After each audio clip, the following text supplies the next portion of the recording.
Okay, everybody, so welcome to the webinar. Can everybody hear me okay and everything? Yes. Good. Okay, awesome. So most of you know me by now, but this is Matt, and I'm the president of Galaxy Marketing Solutions. And it's my pleasure to talk to you every week. We do it at Wednesday at 1 o'clock Eastern Standard Time. And the whole purpose of this thing is to just spill my guts of my marketing know-how and just raw experience from overseeing lots of campaigns and applying our technology in marketing so that everyone's education level is super high and we're all that much more successful, because it really is a technology. There's definitely things to know about marketing, and really the more you know, the more you're in control of it and the better results you can get. So that's my point. And so I want to launch right into this week's webinar, which is going to be all on the subject of surveys, which is a really cool subject. So before I launch, I want to find out if those of you listening right now, how many of you actually are familiar with surveys and use surveys? Do you guys use it already? We do. Yeah. Okay, good. So you've had some groove into it. Okay, fair enough. We're also videoing this, and it's going to go online and all that. So some of this might be a bit of review. Hopefully some of it's new for you, but it's kind of one of those crucial subjects. You know, like a tennis player needs to have a backhand, you know, and a musician needs to know how to play scales. It's like one of the most basic things to marketing. And it's funny, it's kind of like one of those things that's a bit hidden in plain sight, because you find people trying to become like, you know, sit in a boardroom and being incredible geniuses about marketing. And when they get into actually surveying and finding out what's important to people, like the whole thing can bust open in a good way. So with that said, I'm going to share my screen with you and get going. So here's the question. How do you bridge the gap between your service and your buying public?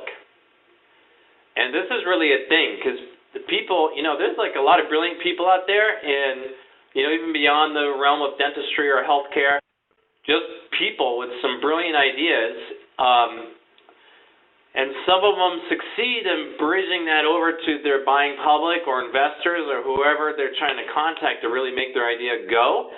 And other people just tinker in their garage their whole life, and they might be screaming geniuses, but they never make that connection between their product and service to the guys who will actually invest in it or buy it. So, do you have to deeply ponder what will actually interest people? And obviously, this is a little bit of a joke, but I've talked to people and encountered people who were like, felt very burdened by like, oh man, you know, I have to be like this creative genius now, and I have to like somehow get this flash of insight about how to communicate to my audience, you know, and they're kind of like, I sure hope that happens, you know. So do you have to deeply ponder what actually interests people? Does it take hours, even days of profound personal reflection? And, of course, the answer is no. You just find some people and you ask them what they need and want. Which to me is kind of funny, because that you know, it's so incredibly simple, yet it can be very overlooked as a marketing tool. And even if some people do have an idea that they should survey, they may not know exactly how to go about it. And there's definitely a right way to go about it. So I'm going to go over that. So to break it down to the basics, survey, this is to ask, ideally, many people. You know, when we do our surveys, we ask that the office do at least 30 surveys. 40 is better. And with some really ambitious offices, they've even shown up with 50 or 60 surveys. And the reason why the quantity is important is you need enough replies so that the dominant answer to each question will really surface. Do you know what I mean? Like, if I was at a cocktail party and I went around and asked people what their favorite color was, maybe the first 10 people I get like chartreuse and taupe and blue and red and ochre and lime green. You know, I could get, out of 10 people, I could potentially get 10 totally distinct answers, right? Which, for our purposes, would not be a good survey, because there's no what we call a button. There's no dominant answer that we can use for a promotion. So in that scenario, in that cocktail party, I might have to survey 30, 40, even 50 people to where I finally got to the point of like, okay, well, out of 50 people, 25 go with blue. You know, blue or some variation of blue, but it's definitely blue. And with a good 50% showing like that, I could put blue on my promotion, and it would capture the attention of the majority of the people out there. So that would be successful. So that's the point of like doing enough surveys, is so you can really get the dominant answer for each question. All right, so to get back to this, so the definition, this is from Merriam-Webster's dictionary. The definition of survey is to ask many people a question or a series of questions in order to gather information about what most people do or think about something. And so most of you, I think, who are here live have seen a survey like this. This is a typical dental survey. And, it's like a survey should get under people's skin. You don't necessarily want superficial answers. You want answers that are connected to some kind of emotion, happy emotion, or even a painful emotion. Because that, I've said many times, like marketing is an emotional subject because emotions drive people, and you want to bring up your promotion. Good promotion will actually bring up that emotion. And what you ultimately want people to do is take action, but before they'll take action, you have to get an emotional surge in them. And I don't know about you guys, but, like some commercials, for example, like I think around the Christmas time or the Super Bowl, like sometimes they'll put out like real like tear-jerking commercials, like I think there was one, I think it was around Christmas time where it was like this kid in anticipation of Christmas, anticipation. And there's a plot twist at the end where he's like excited to give gifts instead of receive them. And it's like, man, it'll make you tear up. It's a real tearjerker. And bang, man, when you can get that kind of emotional reaction in your audience, they will pay attention to what they're asked to do next, So now buy blah or use blah. They're now emotionally ready to receive that. Does that make sense? So that's what we want to accomplish with the survey. We want to dig under people's skin and get at what are the underlying emotions on this subject. So just to tour through these questions. So this is like, what situation with your teeth and gums bothers you the most? What issue with your teeth and gums would you most like to handle?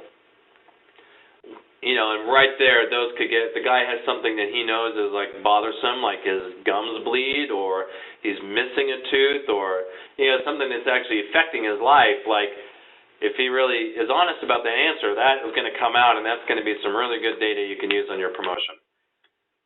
So then moving on, why is it important to maintain healthy teeth and gums? What could you do if you had attractive, well-functioning teeth? And what are the most important qualities to look for in a dentist? And what would you like to achieve from your dental care? So it kind of attacks it from various angles. Obviously, everyone's different. And different of those questions are going to have different emotional charge for different people. So you do want to have like a nice little variety of questions that kind of attack it from different angles, so you can bring up and flush up those emotional reactions. All right. So now, once you have plenty of surveys done, then you have to tabulate the results. And this is where it gets a little bit more technical, okay? So tabulate means to arrange into tables. And this is not a word that people use all that much in this sense. Obviously, it's not like the dinner table. And to me, when I think of this word table in this sense, I always remember the times tables in school. I don't know if you guys remember this, but it was like this whole grid. And you could, 7 times 3, and it meets in the middle. Okay, that's 21. So a table in this case is an orderly arrangement of data. And so when we talk about tabulating survey results, we're going to put it into an orderly form that's easily usable. All right, so let's get into a real live example of a survey tabulation. This is from one of our clients. So here's a real live one. So the question 1, before you started treatment with us, what situation with your teeth and gums bothered you the most? And you can see there's a variety of different answers. But the skill in tabulating surveys is to be able to discern when people are basically kind of saying the same thing but in different words. Because obviously not everyone is going to give the exact same answer like a robot. They're going to express it in various ways. So as the survey tabulator, your main skill is, okay, are these 5 people basically saying the same thing but in different words, or are these guys saying legitimately different things? For example, grinding, deep pockets, crooked teeth, those are definitely different. Those are unique categories. But when you get into like pain in the teeth and gums, or infection, or gums are swollen, that's all kind of the same subject, right? So, and then as different answers come up that are essentially in that category, then you just make the hash mark, and that's, you see those hash marks there. So in this question, looks like pain, teeth and gums, infection and swollen, that got 7. And then right behind it was sensitivity, which got 6. In my ideal scene, I would actually ask this question of more people so that we would get, more of a dominating answer. Right now, the top one is only on top by 1 more answer. So in my ideal scene, I would actually run this survey question a little bit more to really get a clearly dominant answer. But anyway, moving on. Here's the next one. Is there anything about your teeth or smile that you would most like to improve? So a lot of people said no. That's kind of funny. I mean, I don't know if, people have their own buttons and they're not always totally forthcoming. And you're going to kind of get what you get on these survey answers. Some people are more willing to spill their guts than others are. And you just have to accept their answer and not give them too hard of a time. But actually, the majority of the people said no. And then the next thing that came up was white teeth. So that's good. So that would be a clue. Okay, we can put this as a, we know that there's an interest in the subject of white teeth. And so if we wanted to go into like a teeth whitening program or offer a whitening special, or maybe we even want to mix in with our postcard campaign, a more of a cosmetic postcard, we know that there's at least a sign of an audience for that product. Okay, let's look at the next question here. So why is it important for you to maintain healthy teeth and gums? Good smile appearance so I can have nice teeth and gums. Okay, that got a pretty good response. To keep my natural teeth, that got a pretty good response. But then definitely the dominant one is for my health. They are an important part of your body, that's really good. And out of the 3 questions we've looked at so far, that has gotten the best response out of any of them. And I'm going to go over this a little bit later in the webinar too, but it's interesting. This kind of like underscores the importance of surveys. Is you don't want to assume what's important to people. And in so much dental marketing I've seen, there's an assumption that the whole issue of a smile and a beautiful smile is like what's foremost important to people. And sometimes that does come up, but more often than not, it's really this point of health. And you guys have probably seen this, healthy teeth and gums. Obviously in the orthodontic practice, we're going to be looking at a totally different survey, and we would do an orthodontic survey and find out what the buttons are there. And obviously we're looking at straightening the teeth, so it's going to be in that a fairly narrow channel. But at the same time, what you would want to get at, and I can provide you with an orthodontic survey if you don't have one, but what we would want to get at is like really the emotion behind why they want orthodontic treatment. Like what's ruining their life about this thing? How does it actually affect their life when they're going around and someone cracks a joke or there's a pleasant experience in there, they have a tension on their teeth and they don't want to smile because they're crooked. We want to get at that, even if it's a negative emotion. I just feel bad, I feel embarrassed, I get sad because that's hot material right there, because then you can turn that around, and turn it into like Are you tired of not being able to laugh at somebody's jokes because your teeth are crooked? Or something like that. Man, that guy picks that postcard up and it hits him right between the eyes. So carrying on here. So the key, definite, dominant answer for this one is for my health, they're an important part of your body. And then there's these other ones, for proper chewing of food, fine, affects the bone, true. I have type 2 diabetes, okay? Makes me feel better, don't want bad breath, fine. So those are unique answers, but this one is obviously the biggest one. All right, here's another one. Question 4. What important qualities do you look for in a dentist? Experience and professional rank pretty well. And then, without going through all these, obviously the top one is this third one down. Respectful, nice, meaning friendly, kind, caring, takes care of patients. That's misspelled by the client. Obviously, the patients, the people coming in. Chairside manner, making the person at ease, relaxed, outstanding customer service. So that's obviously the dominant answer. And you can kind of see how they took that whole, the general concept of like they're patient, they're nice, they make you feel relaxed, they make you feel welcome, they're friendly, they're kind, and they're caring. Those are kind of all the same animal, and that's of that tabulation skill of like, am I going to make a separate category for each one of these, or is it all kind of communicating about the personable and friendly vibe and treatment at the office? So obviously it is, and they correctly grouped it together, and that's obviously the dominant answer happening there. And then moving on, there was a couple others that got some votes here. Honesty, giving all possibilities, not just what makes the most money, which is kind of a trust thing. Information I can understand is straightforward. Cost was another one. But by far, it's this nice, friendly, kind, and caring type of thing. That was definitely the most important thing to these people. All right, let's look at the next one.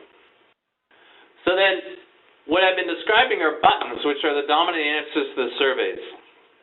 So then, these are some examples of buttons that came out of that survey. Look better and restore your self-confidence. Friendly, caring, and knowledgeable doctor and staff. A secret to overall health is healthy teeth and gums. Keep your teeth and gums healthy and strong for life. Have a beautiful white smile. So we take kind of that really raw data and we pretty it up a little bit with a nicely stated button. But underneath those well-stated buttons is really all that research and the actual emotional sparks that are there underneath those buttons and that raw information. Okay. So important. Survey buttons establish agreement with the reader so that you can then deliver your message. So this is an important point of this technology, is like the buttons are not the final end game of all of this. The buttons are designed to pull a person in and get them agreeing with you so that they're engaged, and then you can come in with what you actually want to say to the guy. So I wanted to ask you present live here, what would you want to say to someone once you have their attention? What is your marketing message? Like, what do you want people to know about you? I mean, we take a lot of time with our patients going through treatment and describing all their options instead of just what we think works best for them. Yeah. And I think that they really appreciate that because they're more open to hearing about the treatments and don't think that we're just trying to make more money off of them. Totally. And then we also, kind of go through with them why this treatment is urgent or why it's not. We give them all the information they need so that they can make the appropriate decision from there. Yeah. No, that's awesome. That's really good. So then we would want to take that whole concept that you just communicated and kind of distill it, with the idea that this would go on a postcard. We want to distill it down into like a, we're at your service and we discuss all of your options so you can decide on what's best for you, or something like that, find out for yourself, or whatever you would want to say. But it would be something like that. That's kind of the punchline of it, This surveying and coming up with these buttons and the dominant answers and so forth, just get the guy paying attention and in agreement with you, and then you come in with like your unique out in the broad world of business, they call it your unique selling proposition. Like, what is unique about your office that you want to communicate? Well, listen, we're not just like in it for the money. Like, we actually care about you as an individual, and we're going to go over everything and really talk about this like a friend would and lay out all your options, but at the same time give you our professional take on what you ought to do. And on top of that, we're going to make it easy for you by giving you a new patient special. And so you should call now. Bang, bang, bang. And then the guy's like, wow, okay, good, I'll do it. All right, so that's that point. So now, there are consequences to not serving. So, this is interesting. And, I have this perspective of talking to lots of dentists and other healthcare professionals and climbing inside their world a little bit and, encountering, mostly what I encounter is guys, it's the viewpoint thing that I've talked about before, but the main error I see is office staff or doctors kind of trying to come in like I know best, or like this is what I think is cool so everyone else will think it's cool, and that's can be a little bit of a fatal mistake, right? Because literally the audience for the marketing is not the doctor himself or the staff. It's that simple. They're not the audience. They're not the guys receiving the communication, and so they're not the guys you have to appeal to. You have to appeal to people out there that are looking for a dentist or know they should go to the dentist but just need a little nudge with some good marketing and make some kind of communication that makes it safe for them to call in and get back with the program in terms of their dental health or their physical health or whatever the case may be. So there are consequences to not serving, and I just want to look at a couple of examples. So now this, you have to excuse me for this because this is a little bit weird, but I actually found this online and I wanted to take it up because it's a little bit, I've never seen a postcard from a dentist be this seductive, right? And I want to just take a look at this because A, I find it pretty inappropriate, and the other thing is that it's a real miss as far as marketing goes. And I mentioned this before. There's even this. This is an informal term, but we've even kind of isolated this thing called the hot chick syndrome. And what we mean by that is sometimes the doctor will get, well, let's just put a totally gorgeous, beautiful woman on our postcard, and that's just going to draw everybody in. Or even this is kind of even a notch above there, where it's straight out kind of the seductive thing, which is a little bit off the rails in my opinion. But apart from all that, let's just look at this very objectively, right? So now, one thing to know about any healthcare, whether it's dentistry or whatever, is that very commonly it's the woman of the house that's making the call on who you see as a dentist and what office you're going to go to and so forth. So, when you're doing your marketing, you have to bear the woman of the house in mind. Now, how is she going to feel about getting a card like this? I don't think she's going to be that excited, right? Or, honestly, it could create, I hope I'm not going into awkward territory here, but, what if the man of the house gets this card and go, hey, honey, this is a great place to go, we should go there, and then she looks at the card and goes, now, why would you want to go there? I have to bring this stuff up because it actually is a thing, and you could get into territory which is not going to help you. It's not going to drive people in. We go for, in our imagery, I love to go for families because families in general is just a very powerful part of people's lives. When I think of my own, I would literally die for these people. It's very powerful, and they're also the source of some of my greatest joy in life. So it's a powerful thing, right? So I like a nice family shot.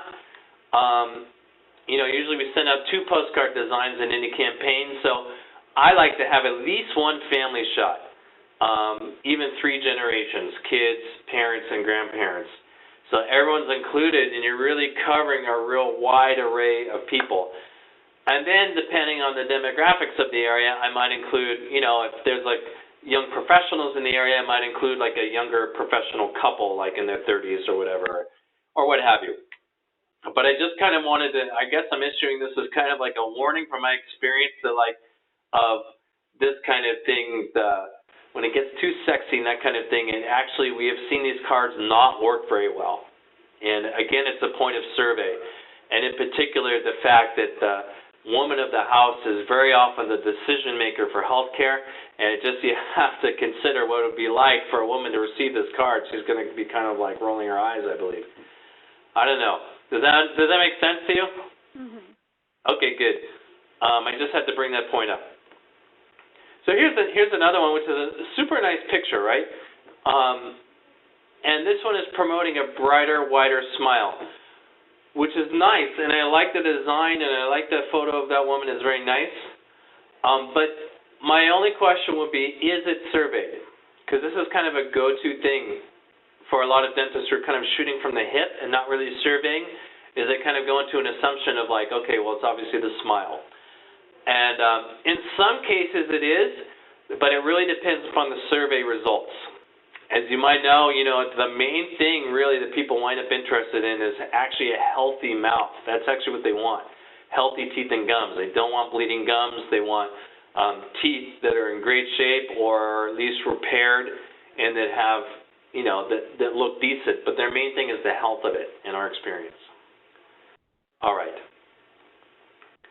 Now here's another one from a friend of mine, and I had to include this because now he's right on the mark with gentle care from an experienced dentist. That's actually from survey data. But I just had to include this because the photos, this is from our website, the photos were very it was actually kind of cute. It's like when doctors get gear that they really love, it's actually a bit cute and charming that they want to show off their gear because they dig it and they probably spent some money on it and they're proud of it, which is fine. However, me as a layman, when I look at this stuff, like for instance, I don't know what that thing is. You may. I don't know what it is. The thing below is obviously some kind of dental equipment. I think the thing that might be an X-ray machine actually, but I'm guessing. And then there's these. Then that thing up top, I don't know what it is. And then this thing below, I don't know what it is. So it's pretty much eliciting zero emotional response from me as an objective viewer. And anyway, it's just a bit cute because obviously the doctor thinks, is proud of his equipment, and that's totally fine. But as kind of like the mainline imagery, it's just off the mark because it's not appealing to any human emotional reaction. This is like gear. And not that there is no place for this on a website or on promotion. On a postcard, I wouldn't put it at all, honestly, unless it was just a nice shot of the office that showed it was a nice modern office. I always show people because people equals emotion, and that's what you want. You want happy people. You want real engagement between patients and the doctor or anything like that is really real and kind of like melts your heart a little bit. And this stuff is just, it's gear. So maybe someplace on another page on the website is totally fine. But particularly on the home page where you have to come in swinging and strike fast with what you want to get across to the reader because you may only have a few seconds of their attention, you want people. So there you go. Survey data, a light will dawn on your marketing, and you will really communicate with your target audience. And I don't mean to beat this postcard over the head, but I cannot resist showing it again because it's such a prime example of correct survey usage. And it's also like, as far as Galaxy Marketing Solutions go, it's definitely in our Hall of Fame as far as like probably the top successful postcard we've ever run in terms of they actually had to stop the campaign because there was too many people coming in. But this was based on surveys. Have fun at the dentist. And then on the back, the buttons, board certified, keep your child's teeth healthy and cavity free, kind and gentle, kid-friendly doctor and staff, our patients love their first, the family and friends. That's all survey buttons. and then they deliver their message of there's a new patient offer on your first visit. It's $50 off, and then don't wait, call in. So bang, and this thing was a complete runaway success. All right, so I feel like I've just blasted you with information. So tell me, are there any questions on the subject of surveys and tabulation and so forth? Oh, but yeah, no problem. How are you suggesting that we do this, verbally or sending out? Because we have a third-party company, of course, that sends out the request for a review at the conclusion of an appointment. Yeah. I mean, I don't think that we can customize that message. Right. So, I mean, they're already leaving us a review, most likely. Because we've been getting a lot of response from that. But as far as running a survey, how are you proposing we do that? Totally. So there's a couple of approaches.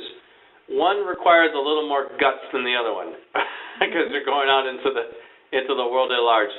But the one where you can start and what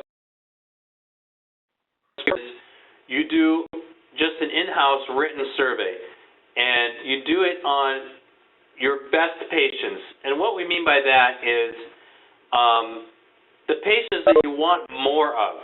You know, like, for instance, they show up on time, they, either just pay right out or they arrange for the payment.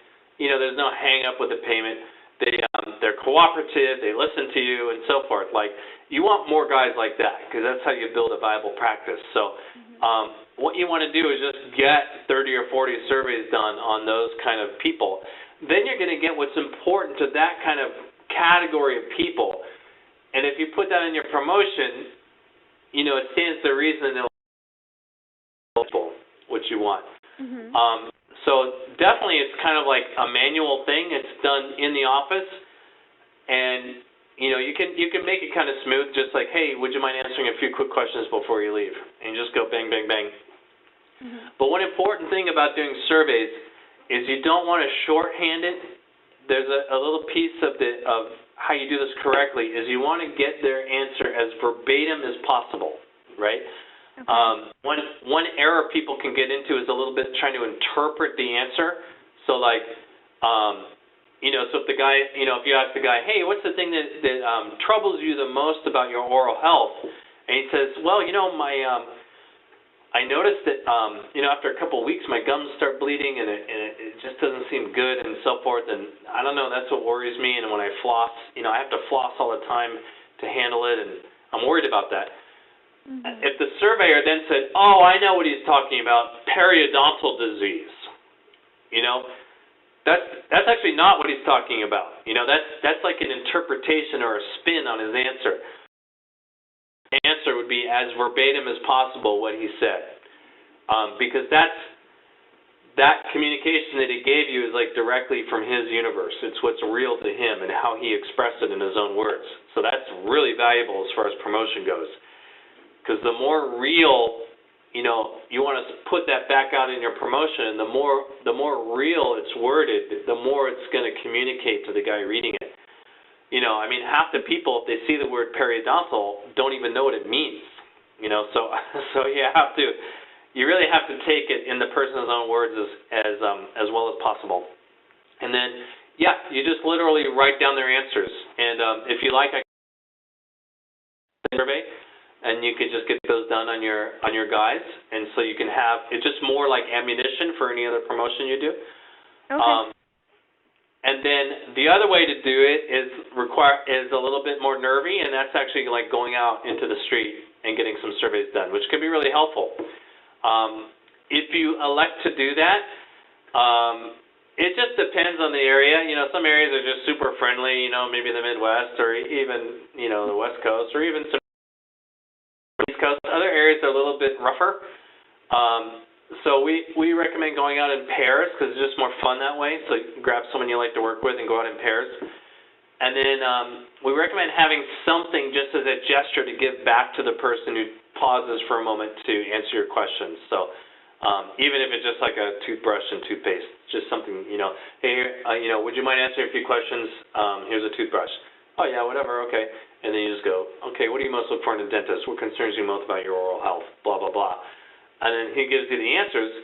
And then you've got him in communication with you, and it's also would be a perfect time to hand that person like a care to share card or some other piece of promotion that invites them in, because now you have them talking to you. But that would be out in the street. But actually, in your case, Jennifer, I'm thinking, particularly, for those of you who don't know, Jennifer, she's right in the area of some very major corporations like Apple, and that is kind of you're in a unique situation, and those guys are obviously unique guys to have been, to have the skill set to be hired by such powerhouse companies. So it might be good to actually do a survey on those particular employees and find out what their buttons are, and really, we've been discussing this for a little bit, but just to give you further leverage to tap into that whole resource you have right there by your office. So I can send you some stuff on that if you like. Yeah, that would be great. Okay, awesome. Okay, well, good. Any other questions for anybody? I've just got a couple things I wanted to mention as we wrap up. So we do have, I don't know if you're planning any trips to Florida, Jennifer, or anybody else, but we do have, I do want to mention that we have a great workshop that's coming up this weekend. It's on Saturday. It's with a great speaker, Patrick Walton, and he had one of the largest management companies in Europe. He's actually from Belgium, and he flies all around the world, but we were able to catch him for a brief period. So he's coming and he's speaking next Saturday. So that's in Tampa. And you can go to our website at galaxymarketingsolutions.com for the details on that. And then the other thing I wanted to mention, we have a special, we're coming towards the end of the year here. So we have a so-called Use It or Lose It postcard campaign. This has to do with insurance benefits. And many offices take advantage of this. They can use this end of the year thing as some additional leverage to drive some public into their office before the end of the year. So we're actually, the details of it are, we'll do 3 drops of 5,000 postcards. It's a value of $1,800. We have it on sale for $1,395. And these will be produced and sent out over the next 3 weeks. So a total of 15,000 pieces sent out. And it would be to 5,000 of the same people, because you want to repeat your message. So it would be like bang, bang, bang, 3 mailings to 5,000 people in your area. Well, basically, patients of record, that you can drive back in who want to take advantage of their insurance benefits. I just want to let you know about that. And other than that, I think we've come to the close of our webinar, so I want to thank you very much for showing up. And I will see you next week, okay? Okay. Okay, thanks very much. Bye-bye, you bet.